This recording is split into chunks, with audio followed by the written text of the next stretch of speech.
Assalamualaikum warahmatullahi wabarakatuh. Perkenalkan, nama saya Selvi Wahyuni, NIM 63, dan teman-teman saya Yusria Luciana, NIM 50, Vera Dina Yunita, NIM 64, Mia Muhlisiatus Siriyah, NIM 66. Kami dari kelompok 8 akan menjelaskan mengenai materi aklimatisasi dan pembuangan panas tubuh. Sebelum memulai kegiatan pada pagi hari ini, alangkah lebih baiknya kita membaca basmalah bersama-sama. Bismillahirrahmanirrahim. Oke, kita lanjut ya. Saya akan menjelaskan mengenai pengertian aklimatisasi dan pembuangan panas tubuh. Pengertian aklimatisasi yaitu suatu upaya penyesuaian fisiologis atau adaptasi terhadap suatu lingkungan baru yang akan dimasukinya. Dan selanjutnya, pembuangan panas tubuh. Pembuangan panas tubuh merupakan masalah keselamatan bagi semua orang, khususnya olahragawan. Baik, materi selanjutnya akan disampaikan oleh teman saya. Selanjutnya adalah faktor-faktor yang mempengaruhi kemampuan aklimatisasi tubuh terhadap panas. Yang pertama yaitu faktor usia. Atlet yang lebih tua tidak dapat secara efektif mampu melakukan pemulihan dan dehidrasi. Dihubungkan dengan suatu kontrol mekanisme haus, membuat mereka cenderung lebih rentan terkena status hipohidrasi kronis, sehingga menyebabkan kekurangan volume plasma dari kondisi optimal. Yang kedua yaitu faktor komposisi lemak tubuh. Panas yang dihasilkan oleh lemak lebih besar dibandingkan otot. Insulator lemak memperlambat hantaran panas melalui kondisi ke permukaan tubuh.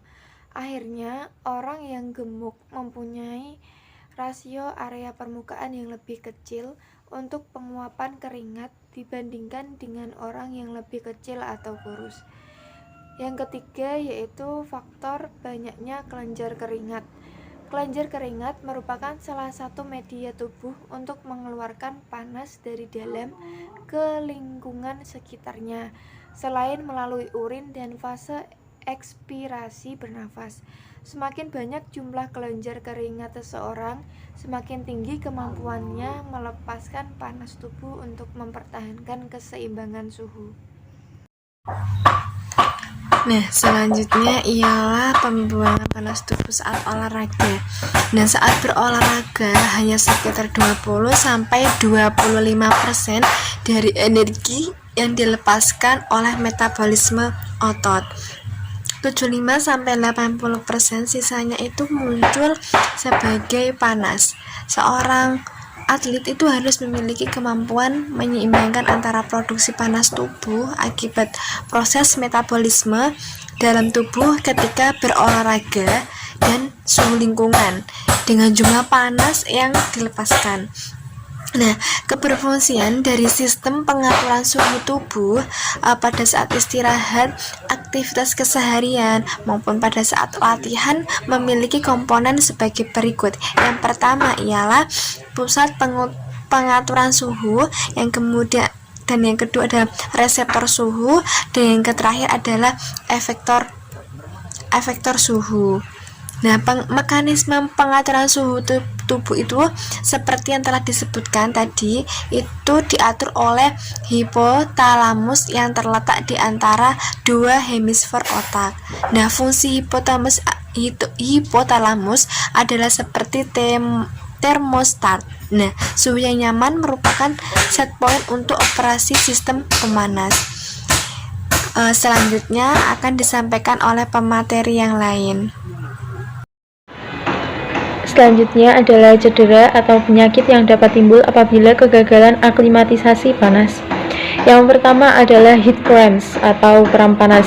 Hal tersebut terjadi karena adanya suatu perubahan dalam hubungan kalium dan sodium di selaput otot dan diakibatkan oleh pengeringan dan kehabisan garam. Yang kedua adalah heat exhaustion, water depletion. Lelah kepanasan yang diakibatkan oleh kehilangan cairan ditandai oleh adanya penurunan berat badan, kehausan, peningkatan suhu inti dan suhu kulit. Yang ketiga adalah heat stroke atau serangan panas. disebabkan oleh suatu kegagalan sudu motor pusat yang kemudian mengakibatkan peningkatan temperatur inti tubuh yang tinggi. Sekian penjelasan dari saya kembalikan ke moderator. Terima kasih atas perhatiannya. Mohon maaf jika dari kelompok kami ada kesalahan atau kekeliruan.